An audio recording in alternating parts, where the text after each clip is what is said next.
Ah, Northguard, blessed, noble, a kingdom steeped in the virtue of its great deeds of valor in the days of its youth, thriving on free trade between its coastal cities, lush farmlands and woods, and stores of mineral riches from the bones of the earth itself.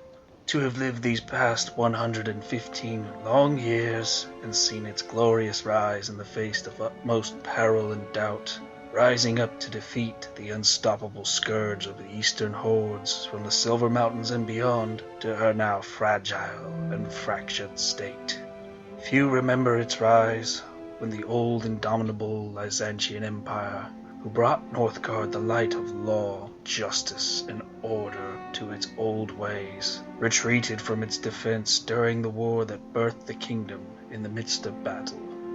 But that is a story for another time. The valor and courage that gave rise to the kingdom hold fast in these troubled times, but there are also many foes of Northguard who would see it fall.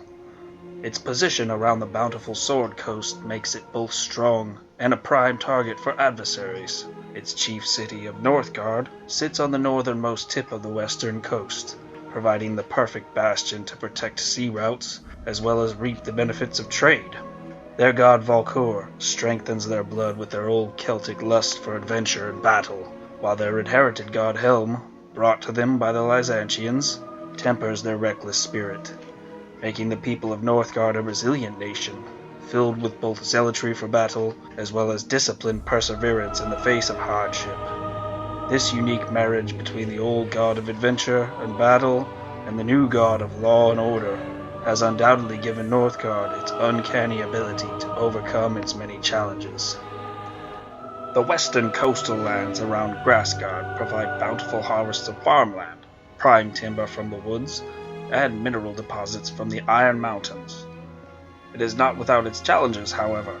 The orcs and goblins of the Maw raid and harass its borders, while dwarvish clans dispute borders and land rights.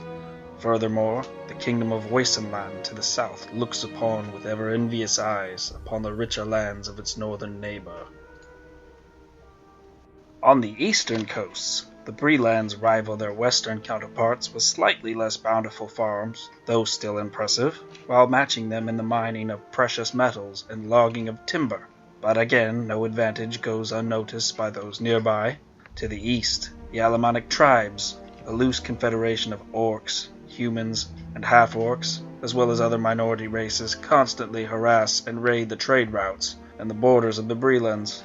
To the south, the elusive threat of the Skaven, a rat-like humanoid race, encroaches upon the Brelands as they fester and tunnel the earth, also seeking to reap the riches of its natural resources. From the north, to the dismay of all Northguard, the ravenous Nords come on the waves of the Sword Bay to raid, plunder, and establish their own seat of power in the Sword Coasts. Their chief city of Neverwinter guards the northeastern shores and trade routes of the Sword Bay. While this city represents their newest seat of power in Northguard itself, the true homelands of the Nords lie far to the north, on the icy shores of Nordenheim. Delicate trade agreements, tariffs, deception, as well as skirmishes and raids define the volatile relationship between Northguard and Nordenheim. It is to these Nordic tribes that most of Northguard's resources and attention must focus upon, leaving the fiefdoms of Grassguard and the Brelands to all but fend for themselves. Tensions among these fronts threaten the very survival of Northguard. When in wars of old, the fiefdoms would raise their feuds to fight on behalf of wherever the threat arose. Northguard no longer can field its armies cohesively against one singular enemy, and therefore lack the ability to aid one another in the event that one fiefdom is outmatched by its respective foes. Alas, in the face of such uncertainty, the people of Northguard remain steadfast, made bold by that ancient fighting spirit of their old gods, and tempered into hardened resolve by the new gods of law, order, and discipline. It is here where our story begins, amongst these troubled and turbulent times, in the Brelands. Steel your courage, sharpen your mind, and prepare yourself for an adventure like no other.